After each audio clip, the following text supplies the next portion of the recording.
huge events, important mass. Every Wednesday morning, there is a prayer with the Pope here in St. Peter's Square. It's called the audience.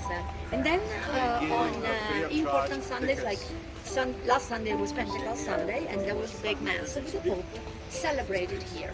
Go in the street. So you said it's 3,000? Is it 3,000 here? 300,000. See that? 300,000. That's what I want to say. Like, what if I want to attend the event?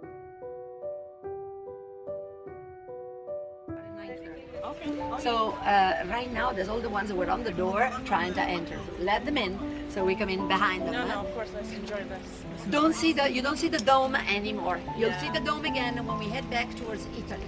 Huh? Right now, in the heart of Vatican City, you don't see the dome. The dome was designed by Michelangelo, and Michelangelo would hate this. He did not want the dome to be backdrop. He wanted the dome to be it, because for him the dome is St. Peter's tomb.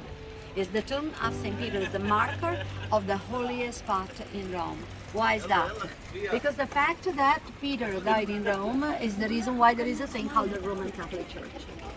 There wouldn't be a Roman, the church would be based in, I don't know, Bucharest if Peter had died in Bucharest. But tradition says he died in Rome, and so that became the rock. The sword is how he was beheaded, how he was martyred.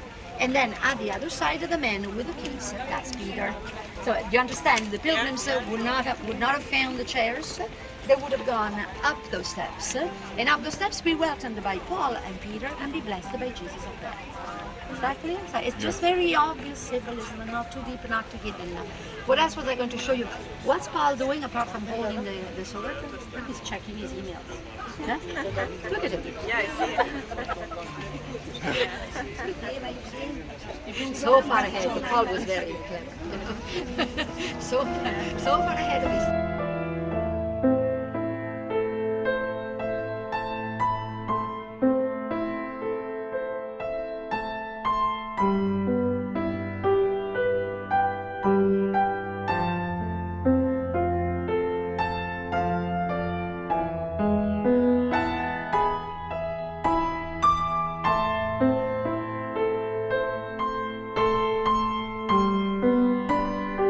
Michelangelo's art in the Sistine Chapel, but we also see his architectural skill in the design of St. Peter's Basilica at the bottom end. Bernini was a sculptor, and then he made himself an architect.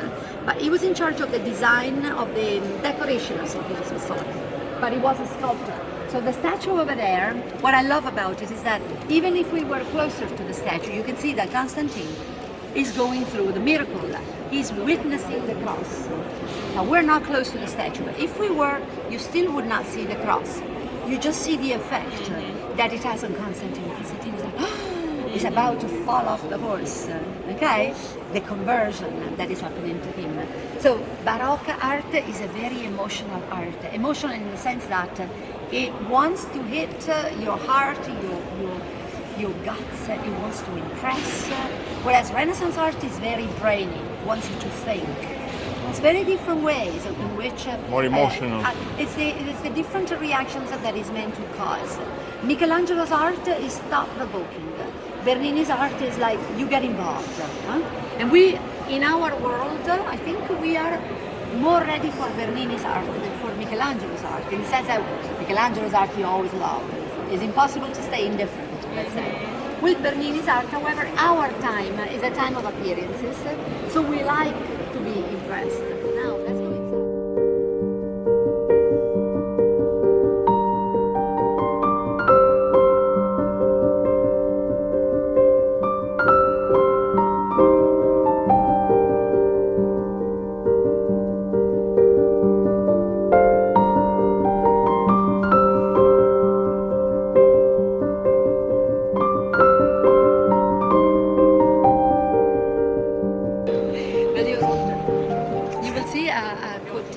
Of the Greek origin of the church on the bottom end of the see that there's writing at the top.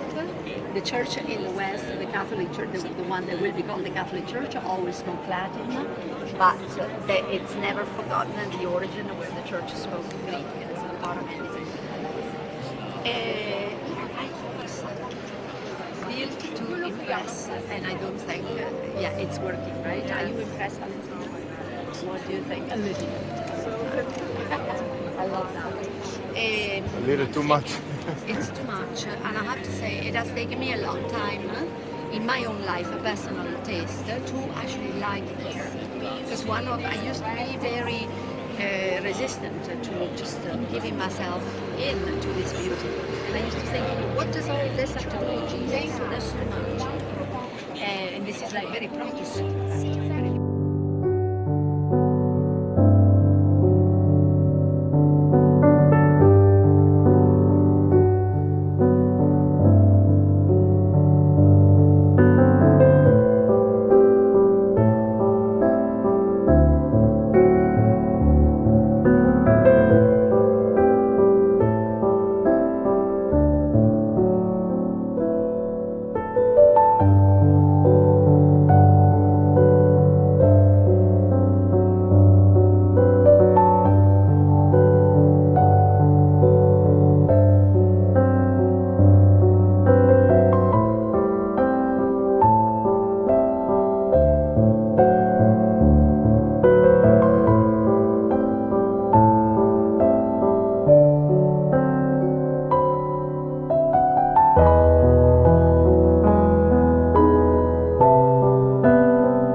you know who the muses are?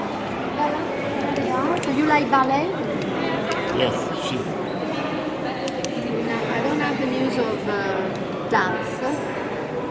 We have the muse of music, from which the very word music comes, and museum, the house of the muses. They were the goddesses in charge of the arts. There's 9 of them, 9 sisters. Look at them, they all look the same. The ones across the room, for example, are ones here, the masks, in charge of the different registers of theatre, of comedy and tragedy.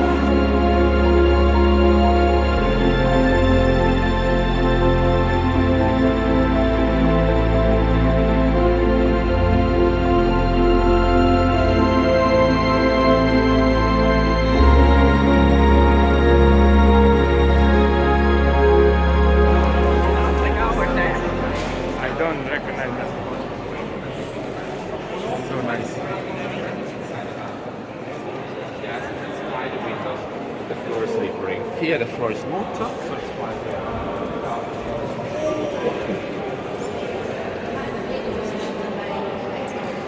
This room is splendid. You get statues of famous people and less famous people. Some of them are gods, female gods, goddesses, I should say, usually wear clothes. I forgot to show you the only one that is usually naked.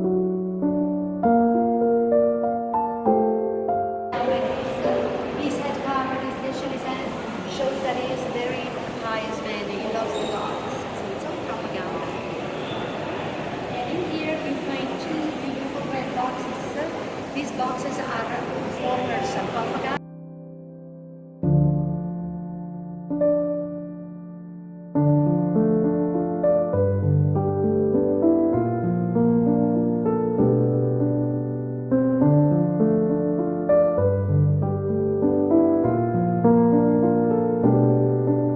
We have this extra display of Roman statues, which I would consider, if we hadn't been downstairs, I would spend time with them.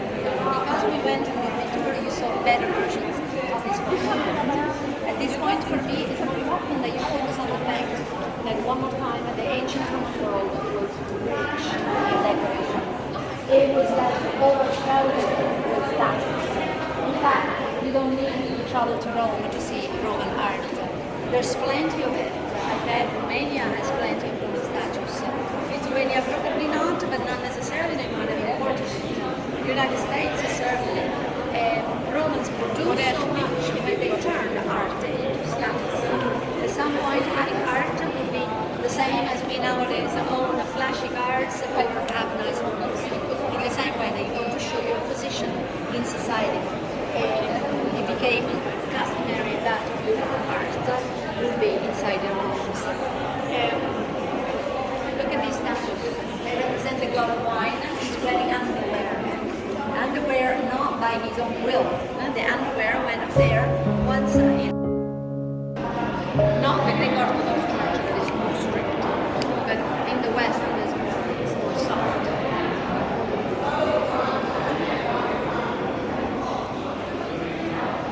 That's lapis diamante. So if anybody wants to give you a present and you like precious stones, that's something that you could request. It's a beautiful. It's a stone that comes from Afghanistan and Iran. So for Michelangelo to get that much, I mean this much, to cover the whole world with it, crushed version. He was at that point very kept in high regard. The Last Judgment. Just sent everybody on that detour.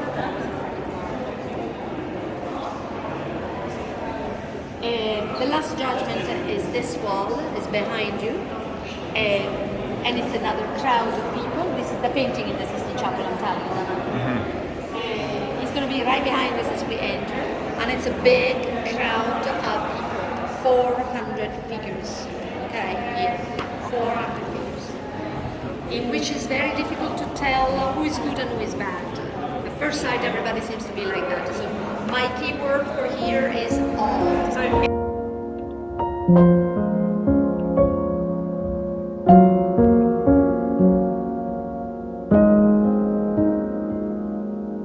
the right are about the life life of a pope. The first pope, the one pope that here opened a tapestry factory, the Barberini Pope. There he is being elected. See the crown, what popes used to wear, is being offered to him. This is supposedly happening in the Sistine Chapel. Devi evitare sempre. La faccia.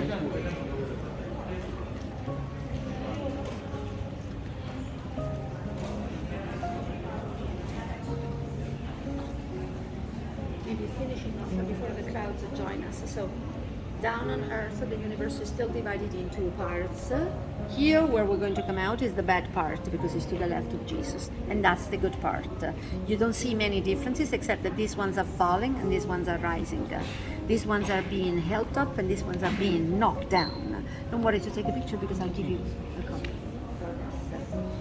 Jesus, Mary, and then one last character that everyone wanted to. This is number 5 on my card. Near Jesus and Mary, as the scriptures say, are the saints and the martyrs, the ones who offer their life to support Jesus. So, for example, this guy, number 5, he's riding over a cloud. You see nothing now, but you will in there. He's riding over a cloud, holding a knife in his right hand. The knife is not very clearly seen in there, but in his left hand he has.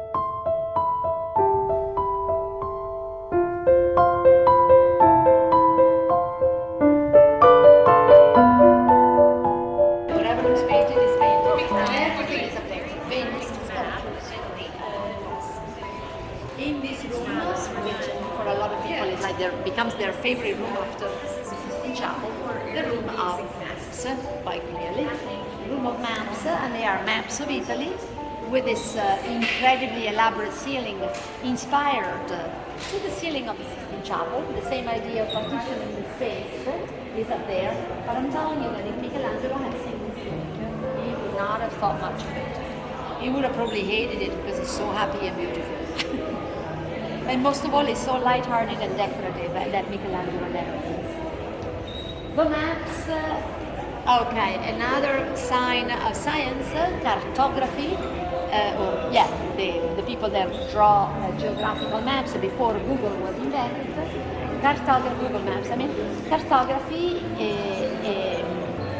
is a science, it's a branch of science that Italians were always very good at. Together with being navigators, there were many cartographers in Italy in the 1500s, and in here you can tell that the knowledge of cartography is applied to art, creating this portion of the country of Italy that is exciting for me, probably less exciting for you, unless you know Italy very well. You get the people that know Italy well, that they love to stop and check where they went on holiday last. Italians otherwise, and I can tell you pretty sure that right now there are no Italians in here, because otherwise you see them checking the maps. We love to find our hometowns on a 500-year-old map, but then that's hardly surprising. There's nothing in Italy, there's hardly anything in Italy here now that wasn't already here 500 years ago. In fact, a lot of these cities were founded by Romans. If I can, I will stop.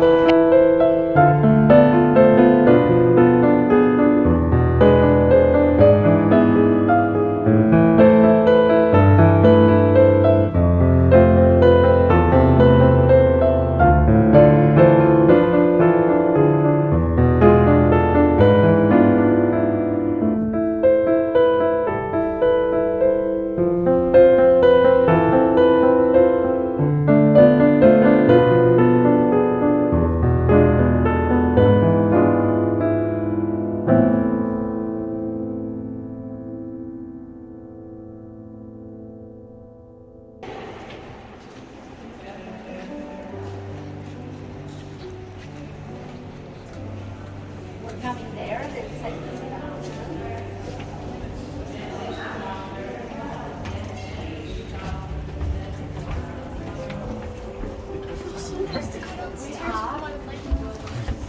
Remember, we entered the second open courtyard. There was a big niche at the bottom end with bronze. We are at the far end of that right now. Down below here is where the Vatican stops their car.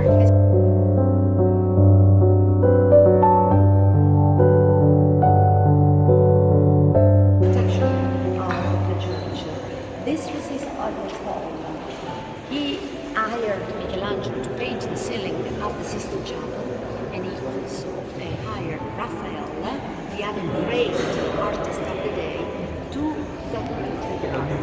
In fact, I told Michelangelo no one of it. This was Raphael was winning all the things.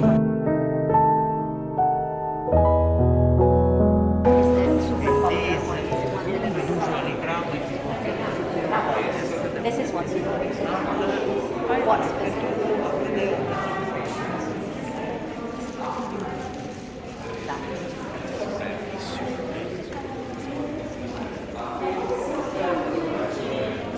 Quando si chiude questo locale, si cartellone, sì,